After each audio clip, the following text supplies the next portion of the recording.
Welcome back everyone. आपण second chapter सुरू केला होता. त्यात पहिल्या पार्टमध्ये आपण डोबेरेनरचे ट्रायड आणि न्यूलँडचे ऑक्टेव्स पाहिले होते.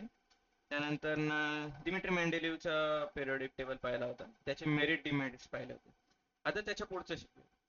आता नेक्स्ट आणि इम्पॉर्टंट पार्ट येतो मॉडर्न पिरियोडिक लॉ.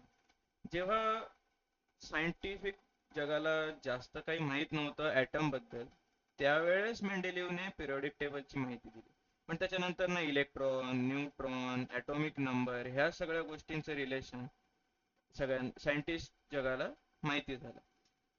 सो 1913 मध्ये इंग्लिश सायंटिस्ट हेनरी मोसलेने एक एक्स रे ट्यूबचा एक्सपेरिमेंट केला, ज्याच्यामध्ये त्याने हे शोधलं की ॲटॉमिक नंबर जो आहे, जो हा ॲटॉमिक नंबर जो आहे तो न्यूक्लियसवरच्या पॉझिटिव्ह चार्ज सोबत कोरिलेट करतो. सो त्याने ॲटॉमिक नंबर ही एक फंडामेंटल प्रॉपर्टी डिस्क्राईब केली. सो जे मॉडर्न पिरियोडिक टेबल आहे त्याचा लॉ असा आहे की properties of elements are periodic function of their atomic numbers. So आता आता जे क्लासिफिकेशन झालं एलिमेंट्सचं ते इन्क्रीजिंग ऑर्डर त्यांच्या ॲटॉमिक नंबरच्या इन्क्रीजिंग ऑर्डरनुसार झालं. आणि ॲटॉमिक नंबरच्या शोधामुळे एलिमेंट्सच्या प्रॉपर्टीज जास्त ॲक्युरेटली प्रेडिक्ट केल्या गेल्या.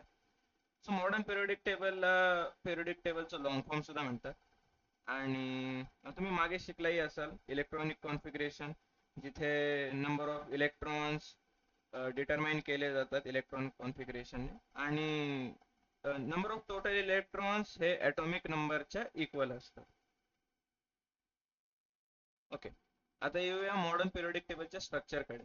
आता या मॉडर्न पिरियोडिक टेबलमध्ये 7 हॉरिझॉन्टल ओळी आहेत, ज्यांना आपण पिरियड्स म्हणतो, 1 ते 7, आणि 18 कॉलम आहेत, ज्यांना आपण ग्रुप म्हणतो. आता ह्या सगळ्या अरेंजमेंट बॉक्सेसमध्ये केलेल्या आहेत आणि ॲटॉमिक नंबर हे सिरियली ह्याच्यामध्ये इंडिकेट केले गेलेले आहेत. आता ह्या 7 रोजच्या व्यतिरिक्त 2 अजून रोज पिरियोडिक टेबलच्या बॉटमला आहेत, त्यांना लॅन्थडाईन आणि ॲक्टिनाइड सिरियल म्हणतात. आता हे सगळे धरून टोटल 118 बॉक्सेस आहेत आणि 118 एलिमेंट्स आपल्याला माहित आहेत. ठीक आहे. आता एंटायर पिरियोडिक टेबल हा 4 ब्लॉक्स मध्ये डिवायडेड आहे. S block, P block, D block आणि एफ ब्लॉक. आता माझं एक म्हणणं आहे तुम्हाला असं की तुम्ही एकतर इंटरनेटवरनं एक पिरियोडिक टेबलची इमेज डाउनलोड करून ती तुमच्या समोर ठेवा अभ्यास करताना, किंवा एक प्रिंटआउट काढून घ्या आणि त्याच्यावरती अभ्यास करा, जास्त सोपं जाईल. ठीक आहे. सो एस ब्लॉक मध्ये ग्रुप 1 आणि ग्रुप 2 येतात. 13 ते 18 ग्रुप पी ब्लॉक मध्ये येतात. 3 ते 12 ग्रुप डी ब्लॉक मध्ये येतात आणि लॅन्थेनाइड ॲक्टिनाइड सिरीज ह्या बॉटमला आहेत, ज्या एफ ब्लॉक मध्ये येतात. डी ब्लॉक मध्ये सगळे ट्रान्झिशन एलिमेंट्स आहेत.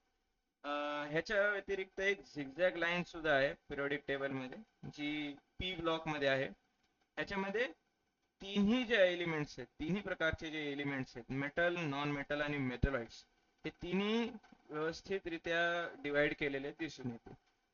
जे मेटलॉइड एलिमेंट्स आहेत ते झिगझॅग लाईनच्या अलॉंग आहेत. ठीक आहे. आता या झिगझॅग लाईनच्या लेफ्ट साईडला सगळे मेटल्स आहेत, राईट साईडला सगळे नॉन मेटल्स आहेत. पण काय म्हणतात, एका पिरियड मध्ये सुद्धा जे आजूबाजूचे एलिमेंट्स आहेत ते एकमेकांशी त्यांच्या प्रॉपर्टीज थोड्या डिफरंट आहेत. पण जे ग्रुपमध्ये आहेत, एका ग्रुपमध्ये, त्यांच्या सगळ्यांच्या प्रॉपर्टीज आणि ग्रेडेशन ह्यांच्यामध्ये सिमिलॅरिटी दिसून येते. आणि हे सगळं ग्रुप्स आणि पिरियड्सचं कॅरेक्टरायझेशन त्यांच्या इलेक्ट्रॉन कॉन्फिगरेशनमुळेच आहे. ठीक आहे. तर ही पिरियोडिक टेबलची इमेज, हे ग्रुप 1 ग्रुप 2 हा झाला आपला एस ब्लॉक, एक ग्रुप 13 टू ग्रुप 18 हा झाला तुमचा पी ब्लॉक, ग्रुप 3 ते ग्रुप 12 हा इथून हा एवढी चौकट हा झाला तुमचा डी ब्लॉक, आणि खाली ही पहिली आहे लॅन्थेनाइड सिरीज, ही ॲक्टिनाइड सिरीज, हा टोटल आहे एफ ब्लॉक. आता ही जी लाईन आहे, ठीक आहे, ही झिगझॅग लाईन आहे ज्याच्या अलॉंग हे सगळे मेटॉलॉइड एलिमेंट्स आहेत, जे येलो कलर मध्ये, हे जे सगळे आहेत ते मेटल्स आहेत, आणि हे ग्रीन आणि पिंक कलर मध्ये सगळे नॉन मेटॅलिक एलिमेंट्स आहेत. आता ग्रुप्स आणि इलेक्ट्रॉनिक कॉन्फिगरेशन कसे डिफाइन केले गेले ते सांगतो. लेट्स से फॉर एक्झाम्पल एक आपण सगळे ग्रुप 1 चे एलिमेंट्स बघूयात. ज्याच्यात व्हॅलन्स नंबर ऑफ इलेक्ट्रॉन्स जे आहेत. आता व्हॅलन्स नंबर ऑफ इलेक्ट्रॉन कसे बघायचे असतात, आउटर मोस्ट शेल मध्ये जे इलेक्ट्रॉन आहेत त्यांच्याबद्दल. तर इथे तुम्ही पाहिलं तर हे कॉन्फिगरेशन बघा, हायड्रोजन एक इलेक्ट्रॉन, लिथियम त्याच्या आउटर मोस्ट शेल मध्ये एक इलेक्ट्रॉन, सेम सोडियम सोबत आणि पोटॅशियम सोबत, की दोघांच्या आउटर शेल मध्ये एक इलेक्ट्रॉन आहे.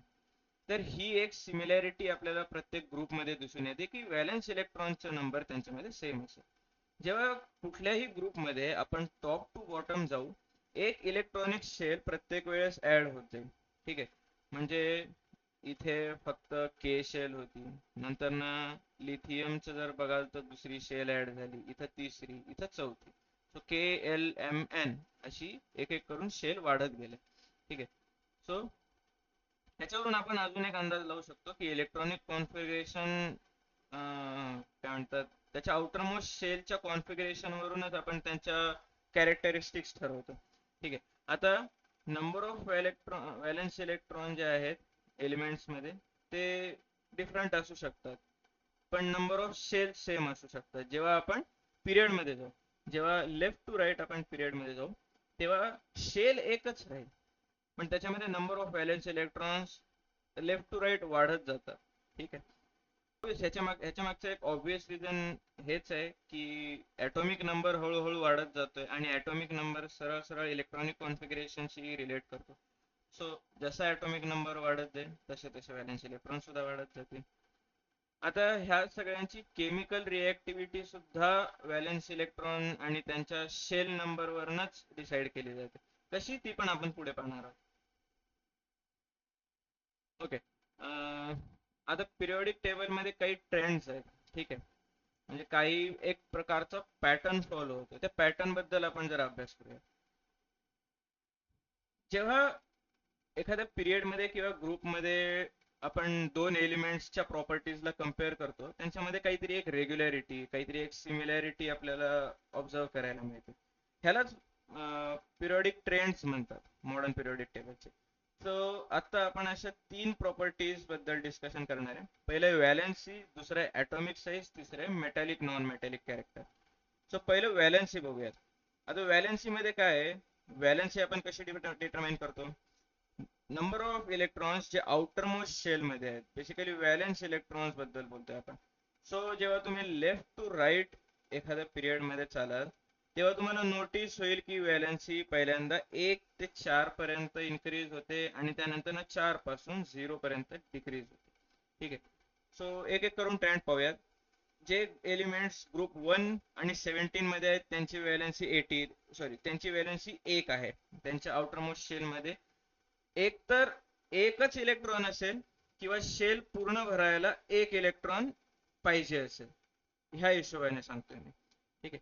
दुसरं, ग्रुप 2 आणि ग्रुप 16 मध्ये दोन व्हॅलन्स इलेक्ट्रॉन असतील. पुन्हा सेम, एक तर त्यांच्या आउटर मोस्ट शेल मध्ये दोन इलेक्ट्रॉन असतील किंवा त्यांच्या आउटर मोस्ट शेल मध्ये दोन इलेक्ट्रॉन, बेसिकली शेल कंप्लीट करायला दोन इलेक्ट्रॉन कमी पडत असतील. ग्रुप 18 बद्दल बोलायचं झालं ते सगळे नोबल एलिमेंट्स आहेत, ह्यांच्या सगळ्यांच्या आउटर मोस्ट ऑर्बिट फिल्ड आहेत, कंप्लीट आहेत, त्यामुळे त्यांना इलेक्ट्रॉन्स घेणं किंवा देणं हे काम करण्याची गरज नाही आहे. सो त्यांची व्हॅलेन्सी 0 आहे. एलिमेंट्स जे 13 ग्रुप मध्ये येतात त्यांची व्हॅलेन्सी 3 आहे आणि 14 ग्रुप मध्ये जे आहेत त्यांची व्हॅलेन्सी 4 आहे. आता 14 वाल्या ग्रुप मध्ये जनरली काही मेटॉलॉइड किंवा सेमीकंडक्टर मटेरियल सुद्धा दिसतात. ठीक आहे. आता हे सगळं झालं, तुम्ही म्हणाल की ग्रुप 3 ते ग्रुप 12 पर्यंतच तर काहीच सांगितलं नाही. तर हा जो आहे डी ब्लॉक, ह्याच्यात जे सगळे ट्रान्झिशन मेटल्स येतात यांची व्हॅलेन्सी फिक्स नसते. यांची व्हॅलेन्सी काय म्हणतात एक वाईड व्हरायटी दाखवते विथ, म्हणजे त्यांच्या रिॲक्टिव्ह नेचरनुसार त्यांची व्हॅलेन्सी बदलत जाते. आता ही कशी बदलत जाते हे तुम्ही पुढच्या स्टँडर्ड्स मध्ये शिकाल, पुढे शिकायला येईल तुम्हाला. ठीक आहे. So valency of transition metal, त्यांचं फिक्स झालं की त्यांचे एलिमेंट एक ठराविक नंबर ऑफ व्हॅलेन्सीज डिस्प्ले करते. सो ते एक व्हॅलेन्सी नाही शो करत आहेत म्हणून आपण इथं नाही लिहिलेलं. ओके. नाव जेव्हा तुम्ही एका ग्रुपमध्ये जाल top to bottom, obviously valency same राहील, कारण एका ग्रुप मधले एलिमेंट्स त्यांचे व्हॅलेन्स इलेक्ट्रॉन सुद्धा सेम आहेत, आपण पाहिलं वरती. ओके. सेकंड पिरियोडिक ट्रेंड आहे ॲटॉमिक साईज. आता आपल्याला माहिती आहे की ॲटॉमिक साईज किंवा एक प्रकारे व्हॉल्यूम ही मॅटरची फंडामेंटल प्रॉपर्टी. ठीक आहे. आता ॲटॉमिक साईज त्याच्या रेडियसने डिटरमाइन केला जातो. ॲटॉमिक रेडियस काय आहे, न्यूक्लियस पासून आउटर मोस्ट शेल पर्यंतची जी डिस्टन्स आहे त्याला त्याला डिस्प्ले करते ऑटोमिक रेडियस. सो ॲटॉमिक रेडियसचं युनिट आहे पिकोमीटर. आता हे पिकोमीटर नॅनोमीटर पेक्षाही स्मॉल आहे. ठीक आहे. एक पिकोमीटर म्हणजे 10⁻⁻12 मीटर इतकं छोटं आहे. ठीक आहे. लेफ्ट टू राईट जाल तेव्हा ॲटॉमिक रेडियस जी आहे ती डिक्रीज होत जाते. आता कशी, तुम्ही म्हणाल की शेलमध्ये ते इलेक्ट्रॉन्स वाढत चालले आहेत, तर डिक्रीज नाही व्हायला पाहिजे, शेल सेम राहतीये, तर का ॲटॉमिक रेडियस डिक्रीज होईल, सेम राहिली पाहिजे. पण जेव्हा तुम्ही लेफ्ट टू राईट पिरियड मध्ये जाता, एक एक एक एकने ॲटॉमिक नंबर वाढत चाललाय, म्हणजे काय, न्यूक्लियस वरती एक युनिटने पॉझिटिव्ह चार्ज वाढतोय. म्हणजे एक additional electron same outermost shell मध्ये येतो. त्याच्यामुळे होतं काय की जो न्यूक्लिअर चार्ज आहे इलेक्ट्रॉन्सचा तो न्यूक्लियस कडे थोडा खेचला जातो. बेसिकली न्यूक्लियस आणि त्या आउटरमोस्ट शेल मध्ये एक kind of attractive force generate होईल, ज्याच्यामुळे न्यूक्लिअर इलेक्ट्रॉन्सला खेचत राहील. आणि या खेचण्यामुळे काय होतं की ॲटॉमिक साईज हळूहळू श्रिंक होते. जसं तुम्ही आता या खाली या टेबल मध्ये बघा, लिथियम, बेरिलियम, कार्बन, नायट्रोजन ह्या सगळ्यांच्या ॲटॉमिक रेडियसच्या व्हॅल्यूज बघा. त्या थोडंसं तुम्हाला डिक्रीजिंग ट्रेंड मध्ये दिसतील. जसं जसं ॲटॉमिक नंबर वाढतोय तसं तसं ॲटॉमिक रेडियस डिक्रीज होत जाते. ओके, हा झाला एक पार्ट. आता दुसरा पार्ट जेव्हा तुम्ही बघाल, दुसरी शक्यता काय आहे, जेव्हा तुम्ही टॉप टू बॉटम एखाद्या ग्रुपमध्ये जाता, तिथे काय होतंय, तिथे ॲटॉमिक साईज वाढत चालली आहे. कारण प्रत्येक वेळेस एक नवीन शेल वाढते. प्रत्येक वेळेस जेव्हा एक नवीन शेल वाढेल तर ऑब्विस आहे की न्यूक्लियस आणि आउटरमोस्ट शेल मधला डिस्टन्स वाढलाच. सो त्याच्यामुळे होईल काय, जेव्हा तुम्ही ग्रुपमध्ये टॉप टू डाऊन जाल तेव्हा एक नवीन शेल ऍड होतीये. सो ॲटॉमिक साईज तिथे इन्क्रीज होईल. सेम एक्झाम्पल घ्या, पहिल्या ग्रुपमध्ये सोडियम. सोडियम पहिल्या ग्रुपमध्ये वरून तिसरा एलिमेंट आहे, त्याच्या खाली पोटॅशियम येतो. सोडियमची ॲटॉमिक रेडियस 186, पोटॅशियमची 231. ह्याच्यावरून समजेल तुम्हाला ॲटॉमिक साईज इन्क्रीज होत जाते. तिसरं आहे मेटॅलिक नॉन मेटॅलिक कॅरेक्टर. आता तुम्ही जर एक ट्रेंड फॉलो केला असेल, ट्रेंड ऑब्झर्व केला असेल पिरियोडिक टेबल मध्ये, तर सोडियम, मॅग्नेशियम सारखे मेटल एलिमेंट सगळे लेफ्टला आहेत. सल्फर, क्लोरीन सारखे सगळे नॉन मेटल्स लेफ्ट साइडला आहेत. आणि जे मेटलॉइड एलिमेंट आहेत सिलिकॉन सारखे से दोघांच्या मध्ये ऑब्झर्व केले जातात. आता एक पॅटर्न ऑब्झर्व केला जातो ह्याचा, तो आपण फाइंड करूया. की बेसिकली या पॅटर्नला फॉलो होण्यामागचे रिझन फाइंड करूयात आपण काय. ठीक आहे. पहिल्यांदा एक आपण केमिकल प्रॉपर्टीज कम्पेअर करूया मेटल आणि नॉन मेटलच्या. एक कोणतं पण आयोनिक कंपाऊंड तुम्ही पकडा, लेट्स फॉर एक्झाम्पल NaCl पकडा. ठीक आहे, सिंपल एक्झाम्पल. आता त्याच्यात पण तुम्ही जर ऑब्झर्व केलं असेल तर आयोनिक एलिमेंट मध्ये एक प्लस चार्ज वाला एक एलिमेंट असेल आणि मायनस चार्ज वाला एक एलिमेंट असेल. त्याला आपण कॅटायन आणि ऍनायन म्हणतो. तर जनरली तुम्ही बघा की जो कॅटायन असतो तो मेटॅलिक आहे, ऍनायन जो असतो तो नॉन मेटॅलिक आहे. आता जेवढे पण आपल्याला मेटल्सच्या टेंडन्सी बद्दल माहिती आहे, cations will have tendency to lose the valence electron. त्यांच्याकडे इतके कमी इलेक्ट्रॉन्स असतात व्हॅलेन्स शेल मध्ये की ते देऊ पाहतील तो इलेक्ट्रॉन कोणाला तरी. आणि ते देत आहेत, डोनर आहेत, म्हणून त्यांच्यावरती प्लस चार्ज.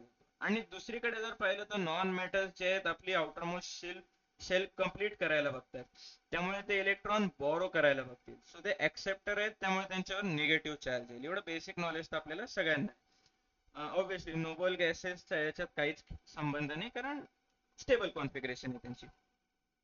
आता हे जे सगळे इलेक्ट्रॉन्स आहेत ऍटम मध्ये, ते एका अट्रॅक्टिव्ह फोर्सने न्यूक्लियस कडे खेचले गेलेले असतात. जे इनर शेलचे इलेक्ट्रॉन्स आहेत, आउटर मोस्ट शेलला सोडून द्या, जे इनर शेलचे इलेक्ट्रॉन्स आहेत ते न्यूक्लियस आणि व्हॅलन्स शेल म्हणजे आउटर मोस्ट शेलच्या मध्ये लाय करतात. ठीक आहे. तिथे काय आहे, तिथे एक प्रेझेन्स आहे न्यूक्लिअर चार्जचा, जो अट्रॅक्टिव्ह फोर्स दाखवतोय व्हॅलेन्स इलेक्ट्रॉन वरती. आणि आता हा जो न्यूक्लिअर चार्ज आहे, हा ऍक्च्युअल न्यूक्लिअर चार्ज पेक्षा कमी आहे. ठीक आहे. त्यामुळे नंबर ऑफ व्हॅलेन्स इलेक्ट्रॉन सुद्धा 1 ते 3च आहेत मेटॅलिक एलिमेंट्स मध्ये. तर त्याच्यामध्ये काय होईल की जो न्यूक्लिअर चार्ज व्हॅलेन्स इलेक्ट्रॉन वरती एक्झर्ट होतोय तो खूप छोट्या अमाऊंटचा आहे. त्यांच्यापर्यंत तो अट्रॅक्टिव्ह फोर्स पोहोचत नाहीये. आता जेव्हा हा अट्रॅक्टिव्ह फोर्स त्यांच्यापर्यंत पोहोचत नाहीये तेव्हा हे व्हॅलेन्स इलेक्ट्रॉन एक प्रकारे वीकली बॉन्डेड आहे. तर ते फ्री व्हायला बघतील. ठीक आहे. तर ते फ्री व्हायला बघतील म्हणूनच metallic elements generally electrons loose करायला बघतात. ह्याच्या बरोबर उलट नॉन मेटॅलिक एलिमेंट्स मध्ये होतं की त्यांच्याकडे आउटर मोस्ट शेल मध्ये इलेक्ट्रॉन्स जास्त आहेत. सो त्यांचा जो न्यूक्लिअर चार्ज आहे हा जो अट्रॅक्टिव्ह न्यूक्लिअर चार्ज आहे तो ऍक्च्युअल न्यूक्लिअर चार्ज पेक्षा जास्त आहे. त्यामुळे ते ऍक्सेप्ट करायला बघतायत इलेक्ट्रॉन. ह्या दोन्ही गोष्टींना जर आपण कंबाईन केलं तर आपल्याला समजेल की म्हणजे कसं या दोघांमध्ये रिलेशन आहे, कसे आयोनिक कंपाऊंड्स फॉर्म होतात. ठीक आहे. सो बेसिकली पण जर मेटॅलिक पार्ट बद्दल बोलायचं झालं, जे मेटल्स बद्दल आपण डिस्कशन केलं की आउटर मोस्ट शेलचे जे इलेक्ट्रॉन्स आहेत ते न्यूक्लियस त्यांच्यावरती तेवढा जास्त अट्रॅक्टिव्ह फोर्स ऍक्ट नाही करू शकत आहे. ठीक आहे. सो ते इलेक्ट्रॉन्स लूज करायला बघतात. ही जी टेंडन्सी आहे ह्याला म्हणतात इलेक्ट्रोपॉझिटिव्हिटी. ठीक आहे. सिमिलरली ह्याच्या उलट गोष्ट नॉन मेटॅलिक कंडिशन मध्ये होते. की आता मी जे तुम्हाला एक्सप्लेन केलं की न्यूक्लियस आणि जे आउटर मोस्ट शेलचे इलेक्ट्रॉन आहेत त्यांच्यावरती तेवढा इफेक्टिव्ह न्यूक्लिअर चार्ज येतच नाही. अट्रॅक्टिव्ह फोर्स त्यांचा कमी होतो. सो टेंडन्सी त्यांची लूज करायची वाढतीये. आता ह्याच्यामुळे होतं काय, जर तुम्ही कुठल्याही ग्रुपमध्ये जाल फ्रॉम टॉप टू बॉटम प्रत्येक वेळेस एक नवीन शेल ऍड होत जाते. तरी नवीन शेल जशी जशी ऍड होत जाईल एक प्रकारे हा जो अट्रॅक्टिव्ह फोर्स आहे तो अजून कमी होत जाईल. बेसिकली इलेक्ट्रॉन लूज करण्याची टेंडन्सी सुद्धा वाढेल. हा ट्रेंड जेव्हा ऑब्झर्व होतो हा ट्रेंड जेव्हा आपण ऑब्झर्व करतो तेव्हा मेटॅलिक कॅरेक्टर हे टॉप टू डाऊन जाताना इन्क्रीज होत जातं. बट लेफ्ट टू राईट एका पिरियड मध्ये जाताना आउटर मोस्ट शेल सेम आहे. ठीक आहे. प्लस पॉझिटिव्ह चार्ज जो आहे तो न्यूक्लियस वरचा पॉझिटिव्ह चार्ज तो हळूहळू वाढत जातोय. त्यामुळे न्यूक्लिअर चार्ज सुद्धा वाढत जातोय. हा जो इफेक्टिव्ह न्यूक्लिअर चार्ज आहे अट्रॅक्टिव्ह फोर्स हा सुद्धा वाढत चाललाय. हा जसा जसा वाढत जाईल तर व्हॅलेन्स इलेक्ट्रॉन सुद्धा याच्याकडे खेचले जातात. आणि आपण मागे सुद्धा पाहिलं की हे व्हॅलेन्स इलेक्ट्रॉन थोडे खेचले जात आहेत त्यामुळे त्यांची ऍटॉमिक रेडियस सुद्धा श्रिंक होतीये. तर ह्याला आपण इलेक्ट्रोनिगेटिव्हिटी म्हणतो ऍटमची. ठीक आहे. आणि ह्या इलेक्ट्रोनिगेटिव्हिटी मुळेच अनायन्स जे आहेत ते